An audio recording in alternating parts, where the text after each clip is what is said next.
नमस्कार प्रेक्षकांनो. आजच्या भागामध्ये सकीने येथे कानाचा हात धरलेला असतो. काना म्हणतो सोडा. सकी म्हणते एकदा धरलेला हात मी परत सोडत नसते. आणि मग येथे काना म्हणतो मी त्या बोटाने तुम्ही जे बोट धरलं आहे त्या बोटाने ब्रश केलेला आहे. तर सकी म्हणते शी काय चाललं आहे. तेव्हा काना म्हणतो चला अ, विनोद केला. आता इथे देवापुढे मनू प्रार्थना करत असते. तेजस्विनी येते. तेजस्विनी म्हणते अजूनही बाळासाठी प्रार्थना करतेस का गं? आणि मग येते तेजस्विनी मनूसंग बोलत असते. ती म्हणते अजून 4 दिवस बाकी आहे. तुम्ही खऱ्या तेजस्विनी वहिनी आहात की नाही हे सिद्ध झालेलं नाही. पण मग तिचा आवाज ऐकून मनूला गहिवरून येतं. आणि मग तेजस्विनी तिच्या खांद्यावर हात ठेवते. म्हणते काळजी करू नको. देव प्रत्येकाला काही ना काही देतच असतो आणि तुझ्याही मनातल्या सर्व इच्छा देव एक ना एक दिवस पूर्ण करेल. कारण की सत्याचा हा नेहमी विजय होत असतो. अजूनही देवापुढे उभी राहून तू तीच प्रार्थना करतेस ना? आता मात्र मनूला प्रश्न पडतो, खरंच या तेजस्विनी वहिनी असतील का? आता सरकार तेजस्विनीला म्हणत असते, काल तर तू हरली आहे. काल तर मीच जिंकले आहे. सकीने मलाच विनर केलेलं आहे. आता मात्र तुझं काही खरं नाही. तेव्हा तेजस्विनी म्हणते, मला माहिती आहे तू खोटं बोलून जिंकलेली आहेस आणि आज सत्याचा विजय होणार आहे, असं तेजस्विनी तेव्हा आता सखी खाली आलेली असते आणि सखी म्हणते खरं तर अजून ठरलेलं नाहीये माझी खरी आई कोण आहे. तेव्हा सरकार म्हणते अगं मीच तुझी आई आहे. तू मला बाळा आई मला तू आई म्हणू शकतेस, असं सरकार सखीला म्हणत असते. सखी म्हणते आतापर्यंत मी तुम्हाला आई म्हणण्याचा खूप प्रयत्न केला, पण तुम्ही त्यावेळेस मला कधी आई म्हणून दिलं नाही. आणि असा दिवस मी शोधत होते की तुम्ही केव्हा मला म्हणशाल की आई म्हण म्हणून. आणि आता म्हणताय की मला आई म्हण. सरकार म्हणते बाळा आता परिस्थिती बदललेली आहे. आता तू मला आई म्हणू शकतेस. पण सखी म्हणते अजून तर ठरलेलं नाही. मी कोणाला आई म्हणू शकते. आज तर मी माझा प्रश्न ठरवून आलेले आहे. आज मी काय प्रश्न विचारणार आहे. बाबा दर सुट्टीच्या दिवशी रविवारी एक खेळ खेळायचे. मला आठवतंय. तेव्हा कान्हा म्हणतो असा कोणता खेळ तुझे बाबा खेळायचे? तर इथे सखी म्हणते तो खेळ जो खेळायचे तो खेळ तुमच्या दोघींपैकी कुणाच्या लक्षात आहे का? तोच मला बघायचा आहे. बाबा नेहमी त्या खेळात हारायचे आणि आई नेहमी त्या खेळामध्ये तरबेज होती आणि ती तो खेळ जिंकायचीच. आज मला तो बघायचा आहे. तो खेळाचं नाव तुम्ही कोणी सांगू शकेल का? तेव्हा मात्र सरकार म्हणते, "हो, मला माहिती आहे तुझे बाबा आणि मी सुट्टीच्या दिवशी जो खेळ खेळायचो तो म्हणजे कॅरम होता." तर सखी म्हणते, जर त्यांनी" कान्हा म्हणतो, "हे काय तुम्ही सगळ्यांसमोर मोठ्याने उत्तर सांगून टाकलं. आता जर त्यांनाही तेच उत्तर सांगायचं असलं म्हणजे?"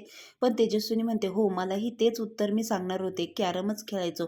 कारण की राघव आणि आम्ही दोघे कॅरम खेळायचो आणि सुट्टीच्या दिवशी आम्ही खूप धमाल करायचो. पण आज मात्र" सरकारला राग येतो. सरकार म्हणते, "पहिल्यापासून तू माझ्याबरोबर बरोबरी लावत आली. प्रत्येक गोष्ट माझी हिरावून घेत आलेली आहे आणि आताही तेच करत आहे." तेव्हा मात्र इथे तेजस्विनी म्हणते, "नाही, तूच ते मला माझ्याकडून ओढून घेत आहे.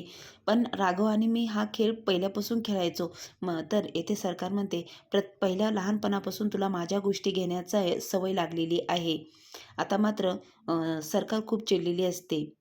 तेजस्विनी बरोबर भांडायला सुरुवात करते. तेव्हा मात्र कान्हा म्हणतो, सखी मॅडम आता काय करायचं? दोघींनीही एक प्रश्नाची उत्तरे सेम दिलेली आहे.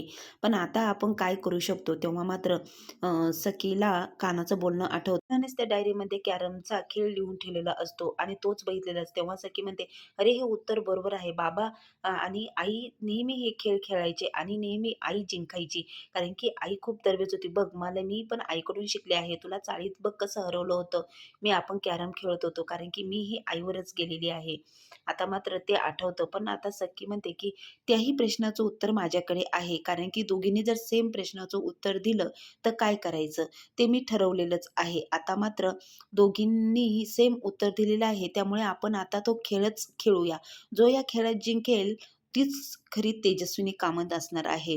आणि आता मात्र दोघींनी हा खेळ खेळायचा आहे. बघू आता कोण विनर होतं. कारण की तेजस्विनी कामत ह्या खेळामध्ये खूप तरबेज होती. आता मला बघायचं आहे. कान्हा म्हणतो, "बापरे! आता काय होणार आहे? तेजस्विनी कामत जर जिंकल्या तर काय करायचं?" आता मात्र कान्हा म्हणतो, की "ठीक आहे, आपण खेळ खेळायला सुरुवात करूया." सरकार म्हणते, "त्यात काय? आता मीच जिंकणार आहे," असं सरकारचा कॉन्फिडन्स असतो. तेव्हा आता मात्र सखी म्हणते, की "खेळ खेळायला सुरुवात करू." इकडे सचिन आलेला असतो.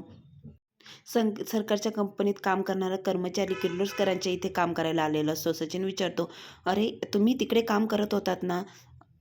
का म्हणतात ते म्हणतात, "नोकरी सोडली आहे कारण की आता जुनी तेजस्विनी वहिनी परत आलेली आहे." आता सर्वजण जमलेले असतात आणि कॅरमचा खेळ मात्र आता सुरू झालेला असतो. आता इथे सरकार म्हणते, "आता मात्र मला काहीही करून या खेळाकडे लक्ष द्यायला हवं. काहीही करून हा खेळ जिंकायला हवा." आता तेजस्विनी म्हणते, "सुरुवात करूया का?" तर इथे तर सरकार म्हणते, "हो, आता या खेळाला सुरुवात केलीच आहे, तर पहिला डाव मी तुला माझी मोठी बहीण म्हणून तुला संधी देते. तू खेळ अगोदर पहिला डाव." आता तेजस्विनीने पहिला डाव खेळायला सुरुवात केलेली आहे. साईनाथाला प्रार्थना करून ती म्हणते, "साईनाथा, आता तूच बघ." आणि मग हा खेळाला सुरुवात झालेली आहे. आणि पहिल्याच डावात तेजस्विनीचा सोंगट्या गेलेल्या आहे. तेव्हा मात्र इथे सरकारला राग येतो. सरकार म्हणतो, "काय बघतोय काय? माझ्यासाठी प्रे कर." आणि इथे परशूला ओरडते आणि मग जेव्हा सरकार खेळायला लागते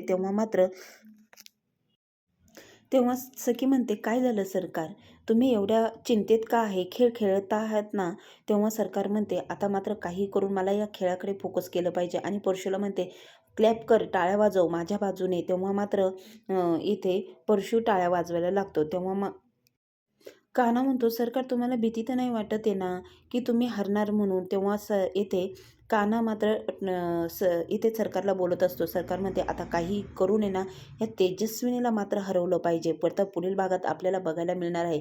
शेवटचा डाव राहिलेला असतो आणि तेजस्विनीचं लक्ष त्या डावाकडे असतं. पण आता मात्र सरकार काहीतरी करून तो डाव जिंकेल का? हे बघण्यासाठी मालिका बघायला विसरू नका. चॅनल लाईक, सबस्क्राईब नक्की करा आणि चॅनलला नेहमी कनेक्ट राहा. कारण की उद्याच्या भागामध्ये आपल्याला बघायला मिळणार आहे की खरी तेजस्विनी कामत जी आहे ती खेळात तरबेज होती. पण ती तो शेवटचा खेळ, शेवटचा डाव जिंकू शकेल का? आणि सखी कुणाला आई म्हणून आता स्वीकारणार आहे? ते बघायला विसरू नका.